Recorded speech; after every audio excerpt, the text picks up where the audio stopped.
Hello, I am He Who Comes with the Books, aka Nick, and welcome back to my channel.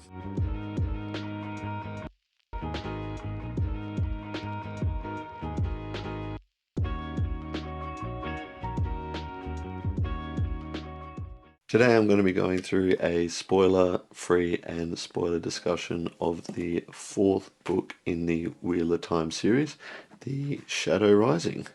Here is the copy that I read. It's the new covers by Orbit. I don't know, I find them very boring. And this stupid little sticker up the top here. So I recently just finished the book back in, I'd like to say the end of May, beginning of June. So it's been about a month that I've had time to ruminate on the book. I'll be giving my overall thoughts and opinions on the book in a spoiler-free sort of discussion at the beginning. But seeing as this is the fourth book in the series, I don't feel like anyone would be here unless they've read the book. So with that being said, I'm going to break down this video into a couple of parts. I'm going to be going through the characters, the plot, and the world building. But before we get started, let me give you my overall rating for the book. I gave The Shadow Rising an 8.62 out of 10.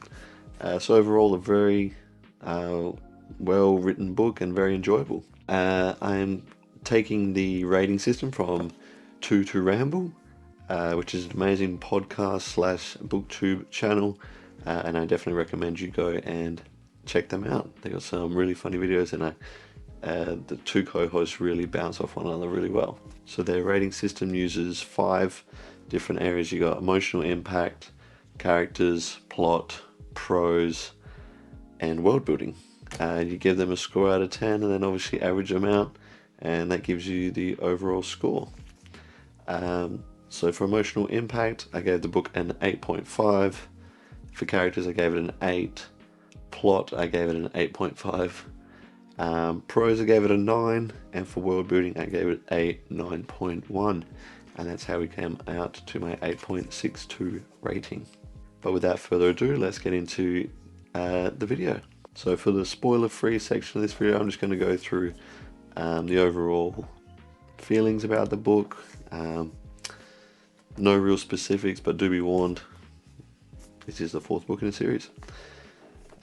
Overall, I think The Shadow Rising is another step up for the Wheel of Time series.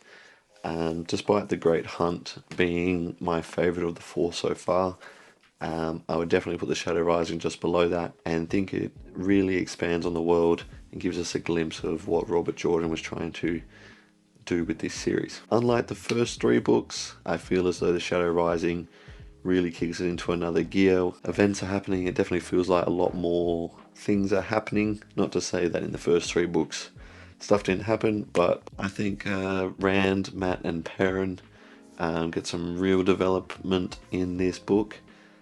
Especially Matt, who I feel like Robert Jordan in the first 3 books didn't really know what to do with him.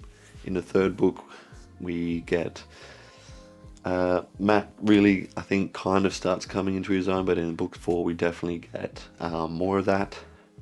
Unsure if Robert Jordan didn't know what to do with Matt in the first 3, or if it just took, 3 to 4 books for him to really flesh out that character. Rand is definitely tired of being pushed around by a bunch of different people from, the Aes Sedai, the Forsaken, just a bunch of people who want to control him. Perrin, I personally think, had the best arc in this book. Yeah, it was a real standout character. Really love Perrin. Can't wait to see what they do in the next couple of books. I was a bit unsure how I feel about Elaine and Nynaeve's sort of portion of this book, their arc, and what they ended up doing. It was definitely, probably, I'd say, the worst, my least liked arc of this book, for sure. Not to say I'm not excited to see where they go from here. Now I'm going to get into the spoiler section of the book. So be warned, do turn off the video now if you don't want to be spoiled. I'll give you a couple seconds.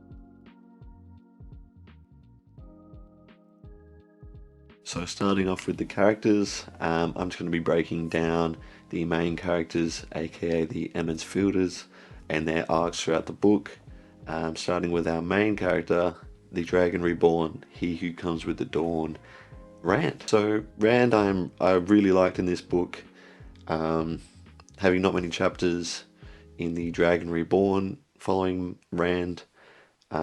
This book was a really refreshing change to be in his head, the chosen one, and seeing how he's dealing with all those pressures. You can feel the struggle and the pressure that Rand is under at the moment. He's finally accepted and really stepped into the fact that he is the Dragon Reborn, or as the Aiel say, he who comes with the dawn. And I like that I kind of like that he doesn't really trust anybody. I especially like how he is like keeping all his cards close to his chest. He's like, you're going to find out what I'm going to do when I tell you, and it's going to be at the last minute. And that is shown throughout this book, I feel like. And he feels as though he can't really trust anyone, and especially with the revelations toward the end of the book, and these Forsaken can be anywhere. I think one of the things I really liked about Rand at the beginning of the book is the fact that he, the man likes to read. He's been reading up on the Dragon Reborn, all these prophecies from different cultures, and I feel like he's taking it very seriously, his part in this story, and he's taken that and he's given his own interpretation of how he feels the Dragon Reborn should act. I'm really excited to see what they do with the Aiel and Rand in the 5th book. Will he stay in the waste? Will he unite the Aiel or destroy them, as the prophecy says? Now that he has a teacher in the form of the Forsaken, I forget his name at the moment, but hopefully we'll get to see him use more of the One Power from this book forward. So moving on to Perrin, arguably my favourite character of this book. I think overall his arc was amazing, especially the ending, his defense of Emond's Field. However, the first half of this book, especially with Perrin and Fael, was absolutely, I feel like, excruciating. Not to say that it isn't a correct portrayal of young love. Maybe as I am getting a little bit older, about to turn 25, I feel as though it's very childish, and it was just grating on me. I really enjoyed them at the end when they get married. Fael coming back to essentially save Perrin and the Emond's Field with the other, from the people from Watch Hill and Devon's Ride. That was a real, that was a real stand up and cheer moment. I really enjoyed that, especially the part with the man a few chapters before coming to Emond's Field and being injured and then dying, and speaking about that they are coming, as is probably the intention from Robert Jordan. I thought he was talking about Trollocs and Fades, but the revelation that we get that he's actually talking about the members of Devon's Ride coming to help, that gave me goosebumps, to be honest. Perrin in the dreaming, in the Wolf's Dream, and his fights with the Hunter, I think they called him. That was really, really good. Lots of world building aspects to that. I'm really excited to see Perrin really dive more into his wolf powers as well. Interested to see what he does in the next couple of books. Does he stay in the Two Rivers, become king in the Two Rivers, or will he go to Fael's homeland, meet her parents? I guess we'll have to read and find out. So moving on to Matt. Matt is just a great time in this book all round. I feel like he provided some real comedic relief. And his scene at the beginning of the book where the cards that he's using to bet come alive was really well done, and I really enjoyed that. Really, really enjoyed Matt deciding to follow Rand. You can see the struggle he's having between being scared of his friend being able to use the One Power and the fact that he is his best friend. Following him when they get to the Aiel Waste, a really hilarious moment where Rand is being allowed entrance into Ruidian due to the fact that his dad is an Aielman, and Matt just popping up and saying, I too will be following Rand into that misty city in the middle of the desert. That was a funny moment for me. I think Matt's chapters were really cool and gave us a lot of really cool world building aspects, especially with the Tiangriel stone doorways. The first one where he gets to ask his 3 questions. I'm unsure if that was the elfin or the alphin. Robert Jordan could have, separated them a little bit more, but, And then his second time when he's in Ruidian with Rand, and he ends up going through and almost being hung on the tree, coming away with his cool new spear and a couple of tasks to complete, going to marry the daughter of the Nine Moons, if you don't mind. I'm excited to see what Matt does in the next couple of books. As I've said for the last two characters, will he be sticking around with Rand, or will he go off to try and find this daughter of the Nine Moons? Because, you know, the man needs to marry someone. So, moving on to Egwene.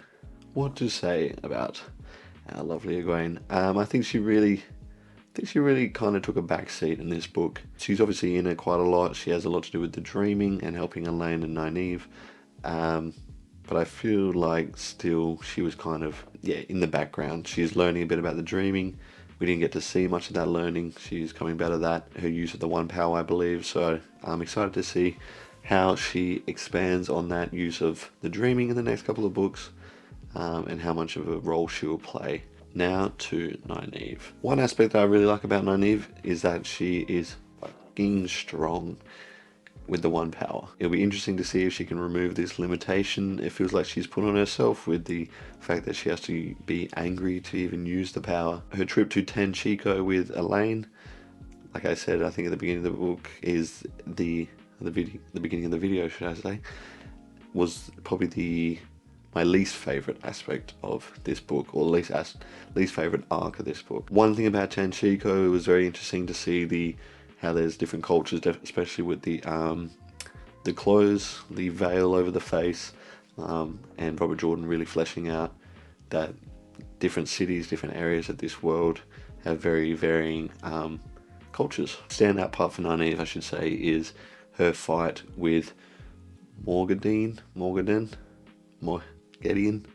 who knows, in the palace towards the end of the book, fighting over the Tiangriel that is supposedly able to control male wielders of the power, and coming away with that black and white stone thing that's indestructible. I've read these books. So with her, I'm interested. I believe they're going to be heading off towards White Tower. It'll be interesting to see if they get to the White Tower, or if they meet up with Sinshin, who knows, the former Amerlin seat. It'll be interesting to see. So that's it for the characters, and now I'm going to be moving on to the plot of the book. I think one gripe I kind of have for the Wheel of Time at the moment is that the books feel somewhat repetitive. It feels like our characters come together, they come apart. They come together, they go apart. They come together again, and you guessed it, they go apart. I feel like at the end of this book, because the characters didn't come back together, we're going to be seeing them separated for a long period of time. Maybe a couple of characters don't, come back together for a while. But yeah, it'll be very interesting to see. I just wanted to highlight Perrin's plot or arc, especially in this book. I really think it's Perrin's book. And a lot of people I've heard have said that Shadow Rising is one of their favourite, if not their favourite, Wheel of Time book. I'll be interested to see if I have a similar opinion.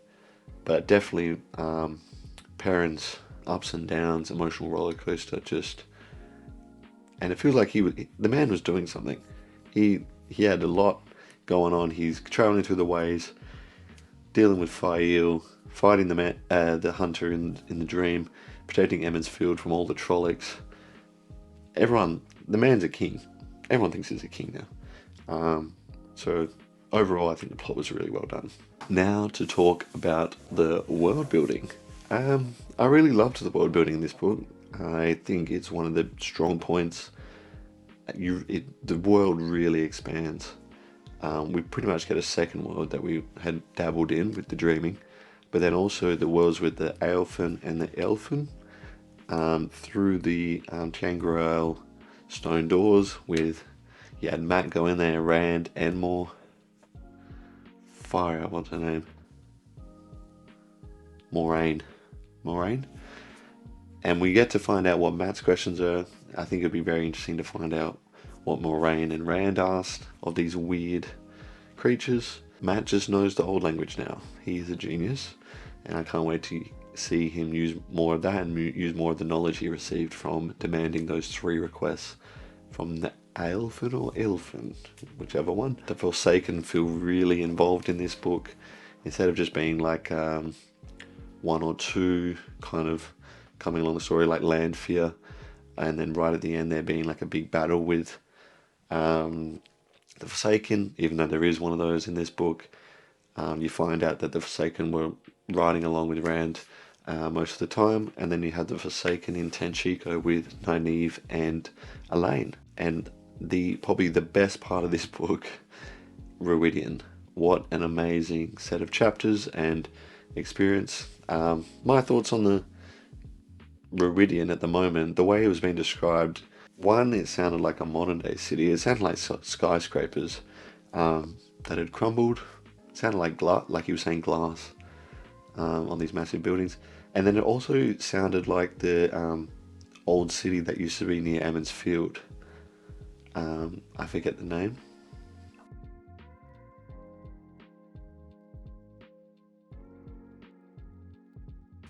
Sorry guys, I just had to look it up. It is Manetheren.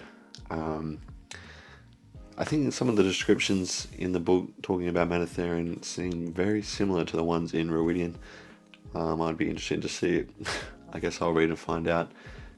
I hope to read and find out more about the history of Ruidian and Manetheren, but the similarities were there, and I think it'd be really cool if that was somehow something happened where that transported into the Isle Waste. So yeah, overall I think this was an amazing book. Like I said, probably my second favourite Wheel of Time book so far.